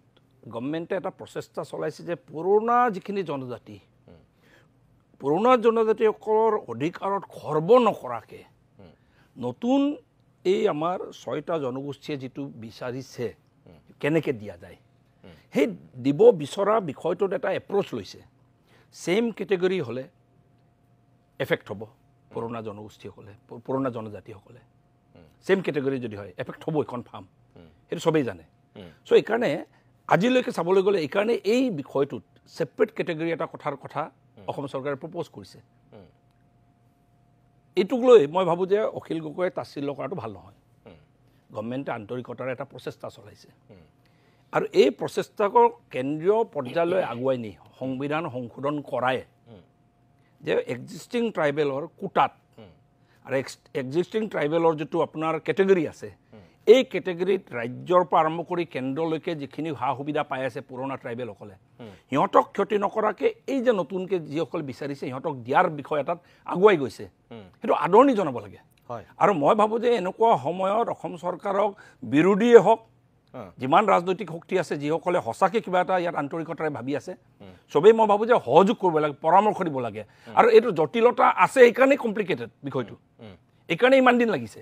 জটিলতা যদি নাথাকিলেহেঁতেন মই আগতেও কৈছোঁ বহুত জেগাত 15 বছৰ কংগ্ৰেছ চৰকাৰ আছিলে তৰুণ গগৈ ডাঙৰীয়া নিজেই মুখ্যমন্ত্ৰী আছিলে তেখেত নিজেই আহোম মানুহ হিতেশ্বৰ শইকীয়াৰ দিনৰ পৰা চৰ্চা হৈছে তেখেতো আহোম মানুহ চ' আৰু কংগ্ৰেছ চৰকাৰ 15 বছৰ 2001 চনৰ পৰা 16 চনত থাকোঁতে UPA গভৰ্ণমেণ্ট 10 বছৰ আছিলে দিল্লীত প্ৰতিবেদন তেতিয়াও দিছে কংগ্ৰেছো দিছে তেতিয়া অকল কংগ্ৰেছে প্ৰতিবেদনটো দি মেলি কেনেকৈ আগবাঢ়িব কোনো পৰামৰ্শ দিয়া নাই দেই কেনেকৈ আগবাঢ়িব জাষ্ট এটা লাইন লগাই থৈ গ'ল পুৰণা জনগোষ্ঠীসকলৰ ক্ষতি নকৰাকৈ নতুনসকলক কেনেকৈ দিয়ে কেন্দ্ৰীয় চৰকাৰ বিবেচনা কৰক বুলি কৈ থৈ গৈছে বাট হাউ এতিয়া এটা বহুত কষ্ট কৰি প্ৰচেষ্টা চলাই অসম চৰকাৰে চব ষ্টেক হোল্ডাৰ 6 জনগোষ্ঠীৰ লগতো আলোচনা কৰিছে পুৰণা জনজাতিসকলৰ লগতো আলোচনা হৈছে ছ'চিয়েল অৰ্গেনাইজেশ্যনৰ আলোচনা কৰিছে জাতীয় সংগঠনৰ আলোচনা কৰিছে এটা ফৰ্মুলা ওলাইছে এই ফৰ্মুলাত কোনো জটিলতা নোহোৱাকৈ আগুৱাই নিয়াটো মই ভাবোঁ যে দৰকাৰ এতিয়া আৰু মই ভাবোঁ যে এনেকুৱা সময়ত ইয়াৰ পৰা ৰাজনৈতিক মুনাফা ল'বলৈ মই ভাবোঁ যে এইটোক লৈ তাৰমানে কি কথাবোৰ চিম্পল ইয়াৰ যদি মীমাংসা হৈ যায় বিৰোধীৰ ইছ্যু নাইকিয়া হৈ যাব চ' যদি ইয়াৰ মীমাংসা নোহোৱাটো যদি কোনোবাই যদি আজি চবতকৈ বেছি বিচাৰিছে বিৰোধীসকল বিচাৰিছে এতিয়া অখিলৰ কি ইছ্যু থাকিব কংগ্ৰেছৰ কি ইছ্যু থাকিব যদি মীমাংসা হৈ যায় এইকাৰণে বিৰোধীৰ কাৰণে এইটো এটা বৰ একদম বেলেগ ধৰণৰ সেইকাৰণে মই কৈছোঁ চ' এইকাৰণে আপুনি উল্টাকৈ চাব বস্তুটো চ' ইয়াৰ গোটেই বিষয়টো জট লগাই কাজিয়া লগাই জগৰ লগাই কনফিউজন সৃষ্টি কৰি ভুৱা বুলি কৈ মানুহৰ মাজত কনফিউজন এটা সৃষ্টি কৰি অসমৰ মাজত জনগোষ্ঠীখিনিৰ মাজত এটা দ্বন্দ্ব পুনৰ সৃষ্টি কৰি খেলি মেলি লগাই গোটেই বিষয়টোত একদম ধোৱা খোৱা কৰি কেন্দ্ৰীয় চৰকাৰৰ এইটো পাছ নহওক কামটো নহওক বুলি ভাবা এই বিৰোধীক মই ভাবোঁ যে এই ধৰণৰ লাইন ল'ব নালাগে কমচে কম এইখন চৰকাৰে আন্তৰিকতাৰে খুব ক্লিয়াৰলি এটা বস্তু প্লেচ কৰিছে ইয়াত আৰু নাই ইয়াত পুৰণা জনগোষ্ঠীৰো ক'বলগীয়া থাকিব জনজাতিসকলেও ক'বলগীয়া থাকিব এই প্ৰতিবেদনৰ ওপৰত আছে ক'বলগীয়া থাকিব এফচুসকলে ভৱিষ্যতে ক'ব বিভিন্ন নাই চবেই কোনোটো দেখা নাছিলে এইটো প্ৰতিবেদনটো চবেই দেখিছে এতিয়া মই ভাবোঁ যে ইয়াত 6 জনগোষ্ঠীও ইয়াত কিবা যদি ক'বলগীয়া আছে কওক প্ৰতিবেদনটোৰ ওপৰত এইটো প্ৰতিবেদনটো ৰামায়ণ মহাভাৰত খুৰাণ নহয় বাইবেল নহয় সলনি কৰিব নোৱাৰে বুলি ক'ত কি আৰু আছে কিবা আৰু এনৰিচ কৰিব পাৰি নেকি ইয়াক আৰু ভাল কৰিব পাৰি নেকি এই প্ৰতিবেদনটোত কোনো জগৰ নোহোৱাকৈ ভাল কৰিব পাৰি নেকি সেই পৰামৰ্শবোৰ দিয়ক বিৰোধী অখিল গগৈও দিয়ক দেৱব্ৰত শইকীয়াও দিয়ক পৰামৰ্শটো যে এই প্ৰতিবেদনটোত এনেকৈ হ'লে পুৰণা জনজাতিসকলৰ কোনো ক্ষতি নহয় এনেকৈ গ'লে 6 জনগোষ্ঠীৰো আশা পূৰণ হয় খুব সোনকালে ভালকৈ প্ৰতিবেদন দিয়ক সব ছ'চিয়েল অৰ্গেনাইজেশ্যন অসমক ভাল পোৱা চবেই প্ৰতিবেদনটো পাঠ কৰি পঢ়ি মই ভাবোঁ যে এটা ক্লিয়াৰ চব চৰকাৰক পৰামৰ্শ দিয়ক আৰু ক'ত কিবা জটিলতা এতিয়াও যদি আছে এইটো নাইকিয়া কৰাৰ কাৰণে চবেই আগবাঢ়ি আহক মই জানিবহে বিচাৰিছোঁ আপুনি যিটো কথা ক'লে পৰামৰ্শ দিয়ক যিহেতু আজি আলোচনা নহ'ল তেওঁলোকে এতিয়া পৰামৰ্শটো ক'ত কেনেকৈ দিব গভৰ্ণমেণ্টক এই গভৰ্ণমেণ্টৰ কেবিনেটৰ তাৰমানে কি গ্ৰুপ অফ মিনিষ্টাৰ্ছ তেখেতসকলক দায়িত্ব এটা দিয়া আছিলে গ্ৰুপ অফ মিনিষ্টাৰে এই দায়িত্বটো পালন কৰি এটা প্ৰতিবেদন প্ৰস্তুত কৰিছে আৰু সেই গ্ৰুপ অফ মিনিষ্টাৰ্ছ কণ্টিনিউৱেশ্যন আপুনি এটা বস্তু মন যদি কৰে আগৰ চৰকাৰৰ দিনত গ্ৰুপ অফ মিনিষ্টাৰৰ কনভেনাৰ বা চেয়াৰমেন আছিলে আমাৰ আজিৰ মুখ্যমন্ত্ৰী ডাঙৰীয়া তাৰপাছত আহি ডক্টৰ অনুজ পেগুক দায়িত্ব দিলে চ' তেখেতসকলে যোৱা 6 বছৰ 7 বছৰ লগাই মেলি কষ্ট কৰি এটা প্ৰতিবেদন প্ৰস্তুত কৰিছে এই প্ৰতিবেদন এতিয়া কেবিনেটত দাখিল হ'ল কেবিনেটত দাখিল হোৱাৰ পাছত এটা মেণ্ডেট আছিলে বিধানসভাত দাখিল কৰিছে তাৰপাছত এতিয়া কথা হ'লকে এইটোক চৰ্চা কৰি এটা গভৰ্ণমেণ্ট অফ এতিয়া এইটো বিষয়টোক চৰ্চা কৰি গভৰ্ণমেণ্ট অফ আছামক গ্ৰুপ অফ মিনিষ্টাৰক যে এইখিনি আমি অধ্যয়ন কৰিলোঁ এইটো ভাল পাইছোঁ ধন্যবাদ ট্ৰাইবেলো ক'ব ভাল হৈছে বেয়া হৈছে কিবা এটা ক'ব পুৰণা জনগোষ্ঠীও কিবা এটা ক'ব তাৰপাছত যদি এতিয়াও খুঁটি নাটি যদি আছে কিয়নো চেণ্ট্ৰেল গভৰ্ণমেণ্টলৈ এতিয়া ৰেকমেণ্ড কৰিব লাগিব এইটো প্ৰতিবেদনটো এতিয়া যে দাখিল কৰিলে এতিয়া গভৰ্ণমেণ্টে কি কৰিব এইটোক চেণ্ট্ৰেল গভৰ্ণমেণ্টলৈ পঠাই দিব this is a group of মিনিষ্টাৰ্ছৰ ৰেকমেণ্ডেশ্যনছ এতিয়া চেণ্ট্ৰেল গভৰ্ণমেণ্টে it will act upon this ৰেকমেণ্ডেশ্যনছ এইকাৰণে মই ভাবোঁ যে এতিয়া যদি কিবা যদি আছে গ্ৰুপ অফ মিনিষ্টাৰক চেণ্ট্ৰেল গভৰ্ণমেণ্টলৈ নপঠোৱাৰ আগতে কি কেনেকৈ আছে পৰামৰ্শবোৰ দি কিবা সংশোধনী কিবা আৰু ভাল কৰিব পাৰি নেকি মই ভাবোঁ চবেই ব্যৱস্থা লোৱাটো দৰকাৰ মই টংকেশ্বৰ ৰাভা ডাঙৰীয়া আপুনি যিহেতু শুনিলে প্ৰথমতে আপুনি কৈছিলে প্ৰতিবেদন নহাৰ আগতে এতিয়া যিহেতু আহিল আপোনালোকৰ যিখিনি আশংকা আছিল এতিয়া আপোনালোকৰ সেই আশংকা দূৰ হৈছে নে ক'ৰবাত সন্দেহ আছে চাওক প্ৰথম কথা হ'ল বিভিন্ন বাক বিতৰ্কৰ মাজত বহুত দিনৰ মূৰত এটা ৰিপৰ্ট আজি ছাবমিট কৰিছে ইণ্টাৰিম ৰিপৰ্ট বুলি কৈ ছাবমিট কৰিছে আৰু ৰিপৰ্ট ছাবমিট কৰাৰ পিছত এটা এডভান্টেজ আহি গ'ল সকলোৰ কাৰণে যে গভৰ্ণমেণ্টৰ ভিউটো কি গভৰ্ণমেণ্টে কি কৰিব বিচাৰিছে সেইটো কথা অসমবাসীৰ মাজত এই কথাটো ৰিফ্লেক্ট হৈছে গতিকে সেইটোক আধাৰ হিচাপত লৈ আলোচনা কৰাৰ কাৰণে এটা পৰিৱেশ সূচনা আৰম্ভ হ'ব বিৰোধন কৰা বিচৰা সকলোৱে তাত কি আখু আছে পঢ়িলে ডিটেইলছ গম পোৱা যাব আজি গোটেই কোৱাটো অসম্ভৱ হ'ব গম পোৱা যাব গতিকে সেইটো এটা যে ৰিপৰ্ট প্লেচ কৰিছে লে কৰিলে মানে বিধানসভা তাৰ কাৰণে মই ধন্যবাদ জনাইছোঁ গভৰ্ণমেণ্টক মুখ্যমন্ত্ৰী আৰু বিভাগীয় মন্ত্ৰী গ্ৰুপ অফ মিনিষ্টাৰ যিজন চেয়াৰমেন ৰজপিক ডাঙৰীয়া এতিয়া এইখিনি কৰিবলৈ যাওঁতে এইটো ইণ্টাৰিম বুলি কোৱা হৈছে বা যি ধৰণে ভাগটো কৰিলে গোটেইবিলাকৰ ক্ষেত্ৰত এতিয়া লক্ষণৰ কথাখিনি হৈছে এনেধৰণে যে আমি বেচিকেলি এক্সিষ্টিং যিখিনি আমি এতিয়া সুবিধা পাই আছোঁ STP আৰু ST হিলছ অসমত এজ এ হ'ল ইন মানে নেশ্যনেল লেভেলত ST শ্বেডিউল ট্ৰাইব এতিয়া ভি এটা নতুনকৈ আহিছে গতিকে তাত যিসকল জনগোষ্ঠী ST হ'ব বিচাৰিছে তেখেতসকলো বিচাৰিছে যে ছেপাৰেটকৈ আমাক এটা কটা দিয়ক আৰু সেইটো ৰিফ্লেক্ট ইয়াত এই ৰিপৰ্টত কৰিছে ডিটেইলছ পাৰ্টিলে আমি গম পাম এতিয়া এইখিনি কৰিবলৈ যাওঁতে এতিয়া এই ৰিপৰ্টত আমি চাব লাগিব আহি থকা দিনত যে এতিয়া অসমত STP ST hills ST valley হৈ গ'ল এইটো হৈ যোৱাৰ লগে লগে নেশ্যনেল লেভেলত কেনেধৰণৰ ক্ষতি হ'ব আনডিভাইডেড গোৱালপাৰা কোচ ৰাজবংশীসকলৰ সহযোগিতা সময়তে মই বহু আগতে কৈ আহিছোঁ গোটেই কথাবিলাকৰ ক্ষেত্ৰত সেইখিনি কৰিবলৈ যাওঁতে তেখেতসকলক কৰিবলৈ যাওঁতে আপোনালোকে চাব যে বহু কোচ ৰাজবংশী ইণ্টেলেক্সুৱেলে কয় যে একচুৱেল যিসকল কোচ ৰাজবংশী একচুৱেল হোৱাৰ এবৰজিনেল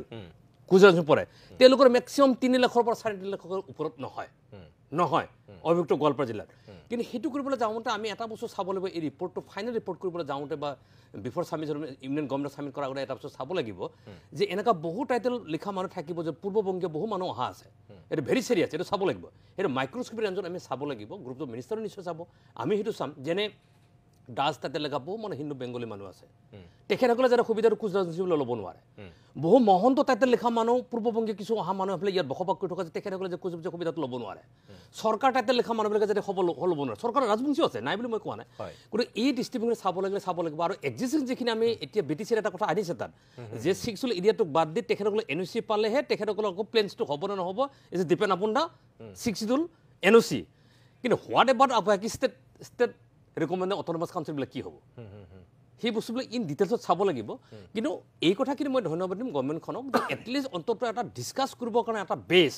ই এটা আৰম্ভ হৈছে আৰু সেই বেছটোৰ ওপৰত সকলোৱে এটা পাৰ্টিচিপেট কৰিছে কাম কাজখিনি কৰিবলৈ যায় সেইটো ভাল পাম ছেকেণ্ড কথাটো হৈছে কেছটো কি এইখিনি কৰিবলৈ যাতে মই ভাবোঁ যে যিহেতু ইমান দিন ৰৈছেই মই সকলোকে মোৰ আহ্বানটোহে থাকিব যিহেতু ইমান দিন ৰৈছে গোটেইবিলাকৰ ক্ষেত্ৰত গোটেই ততাতৈয়াকৈ এইটো ফাইনেল ৰিপৰ্টটো গভৰ্ণমেণ্ট অফ ইণ্ডিয়াক মানে ছাবমিট কৰি পেলাই এটা গণ্ডগোল কৰাতকৈ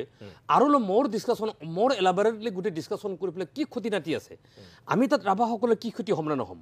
কৈছোঁ অভিযুক্ত গোৱালপাৰা কোচ ৰাজবংশীসকলৰ সহযোগিতা আছে সেইটো কৰিব যাওঁতে কি ছেটবেকটো থাকি যাব পাৰে কি অসুবিধা থাকিব পাৰে এতিয়া কোচ বুলি আৰু এটা আপুনি অভিযুক্ত গোৱালপাৰা জিলা পাব কোচ চাব তেওঁলোকৰ আকৌ বেলেগ বস্তু আপুনি এইখিনি অকণমান অলপ হালা চালা কৰি আছে আপোনালোকে দেখি পাব কোচ আকৌ এটা বেলেগ বস্তু যে তেওঁলোকৰ ড্ৰেছ পাতিটো অলপ বেলেগ ধৰণৰ পাব তেওঁলোকৰ ভাষাটো অলপ বেলেগ ধৰণৰ আজি কোচ ৰাজবংশীৰ লগত নিমিলে কমপ্লিট অমিল আছে আৰু কোচ ৰাজবংশী আকৌ যে গোৱালপাৰা অবিভক্ত গোৱালপাৰাৰ বাহিৰত থকাখিনিৰ কাৰণে আকৌ বেলেগ ভি আহি গ'ল গতিকে সেইকাৰণে ভাবোঁ এই গোটেই বিষয়বস্তুৰ ওপৰত মই ভাবোঁ একদম সকলোৱে ধুনীয়াকৈ ৰিপৰ্টটো পঢ়া শুনা কৰি এটা মোৰ ডিছকাশ্যনলৈকে গুচি যোৱাৰ পিছত চৰকাৰৰ ডিছকাশ্যনলৈকে আগবাঢ়িব লাগে সকলো ডিছকাশ্যন আগবাঢ়িব লাগে আৰু সেইখিনি কৰিবলৈ যাতে মই ভাবোঁ চৰকাৰে কৰিব নোৱাৰা কোনো একো কাম নাই মই ভাবোঁ যে ভাৰতবৰ্ষ ইমান বৰ সংশোধন হৈ গ'ল গতিকে এক্সিষ্টিং ট্ৰাইবেলসকলক ক্ষতি নোহোৱাকৈ যি ধৰণে কৰিব বিচাৰিছে সেইধৰণে সংবিধানখন সংশোধন কৰি ছেপাৰেট কটা কৰি in terms of parliament assembly যদি ৰিজাৰ্ভেশ্যন প্ৰক্ৰিয়ালৈকে যদি আনে মই ভাবোঁ তাত অসুবিধা হ'বলগীয়া কোনো প্ৰশ্ন থাকিব নোৱাৰে কিন্তু সেইটো একদম কনষ্টিটিউশ্যন এমেণ্ডমেণ্ট কৰি প্ৰক্ৰিয়ালৈকে গভৰ্ণমেণ্ট এটা কণ্টিনিউৱাছ প্ৰচেছত যাব লাগিব নকৰিবলৈ যদি আধাতে এৰি দিয়া যায় তেতিয়াহ'লে আমি অসমত আমি কৰি লৈছোঁ ছেপাৰেট কিন্তু ইন অল ইণ্ডিয়া কণ্ডিশ্যন আমি আকৌ পিছৰ জেনেৰেশ্যনে গুণ্ড কৰিব যিটো আজি কোকৰাঝাৰত ঘটনা হৈছে কোনো সন্দেহটো হ'ব গতিকে সেইটো সন্দেহ দূৰ কৰি চৰকাৰখন ভাল কৰি কাম কাজখিনি কৰে যিটো ষ্টেণ্ড লৈছে মুখ্যমন্ত্ৰী ডাঙৰীয়ে সেই ষ্টেণ্ডটোক যদি আৰু এটা ষ্টেপ আগবঢ়াই লৈ পেলাই যদি কাম কাজখিনি কৰে মই ভাবোঁ সকলো কাৰণে ৱেল এণ্ড গুড